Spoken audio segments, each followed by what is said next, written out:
Well, on my older edition of the autobiography by Paramahansa Yogananda, page 201, I would take issue with a few things. Only one exists. There is a oneness in that everything exists in God's mind, as I understand it. It's all his thoughts. Right. But he is thinking of individual persons, company, family. Doesn't wish to be alone, wishes to enjoy what we enjoy. The joy of loving family.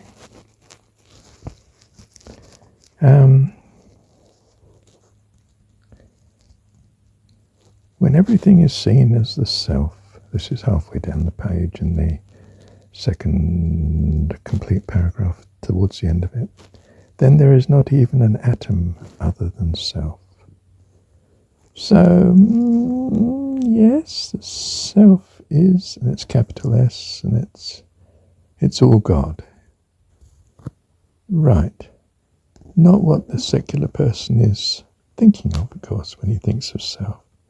He thinks of his perceived separateness, and that's a very troubling reality and very lonely. It is an existence in that is what's being thought.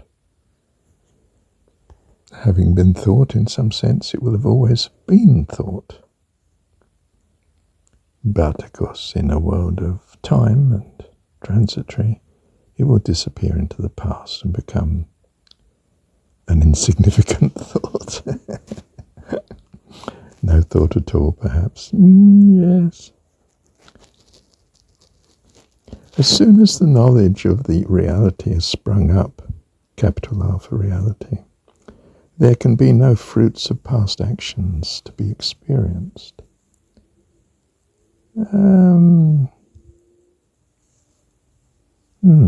Owing to the unreality of the body. No, the body is very real. It's a thought, as much as anything else is real. Just as much as when we think of God, it's a thought. That's what we're experiencing, the thought of thinking of God, or the body. In the same way as there can be no dream after waking. Of course there was a dream, I can tell you what was in it.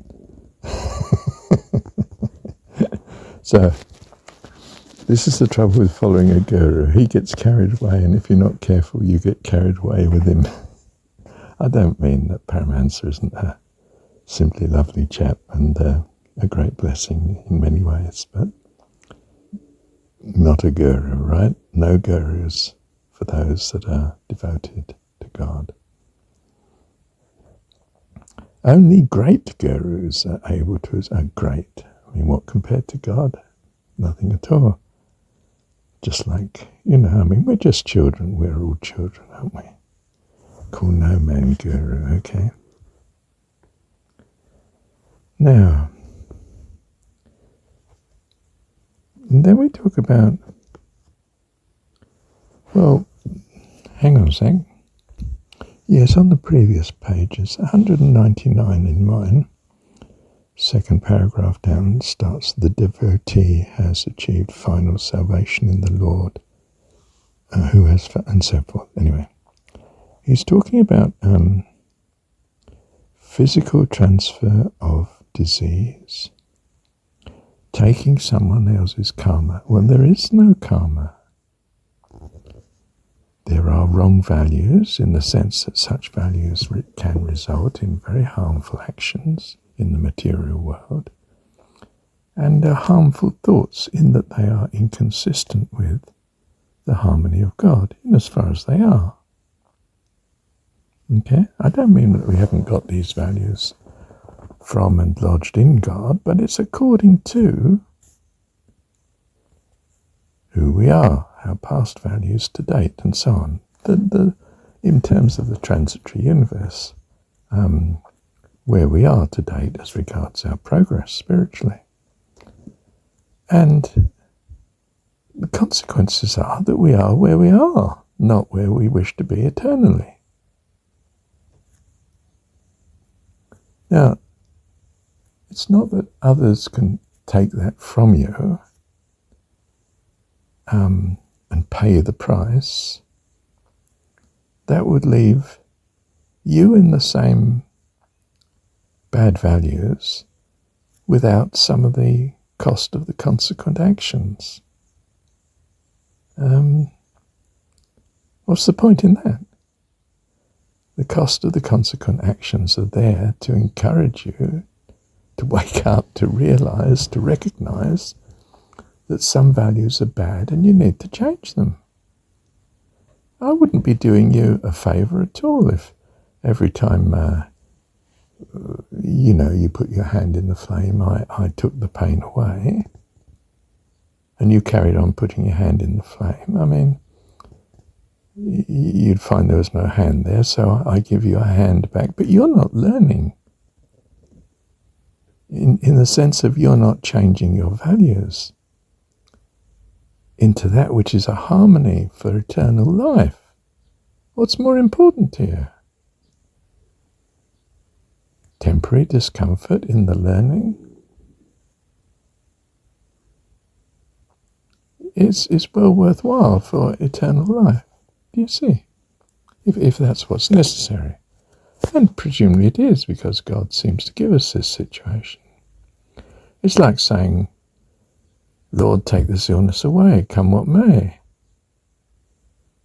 It's not reasonable. He's allowing the illness for some benefit to you specifically. Else he's not an all-powerful God and he doesn't love you.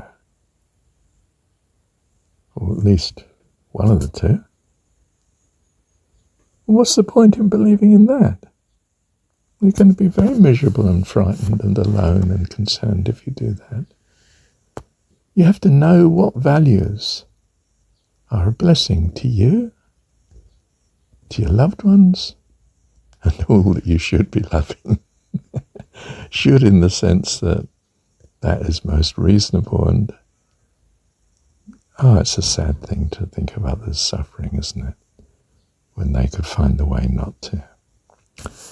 So, we don't necessarily rush in there and put things right because God has it wrong at the minute. Or petition him that he changes his mind because this would be better. That's nonsense. That's absolute nonsense. Do you see? It's not a question of karma in the sense that it's supposedly understood to be. That's a fiction. Just like blame is a fiction. It assumes a freedom that is not the case, with a consequence of causes and conditions, beyond our control, and beyond our control in the past, that have our values to be as they are in the present, the way they are. I'm not to be punished for that. In fact, punishment is an arcane misunderstanding, isn't it? Along with sacrifice and self-mortification and so on and so forth. Right. Got that? Thank you, Heavenly Dad.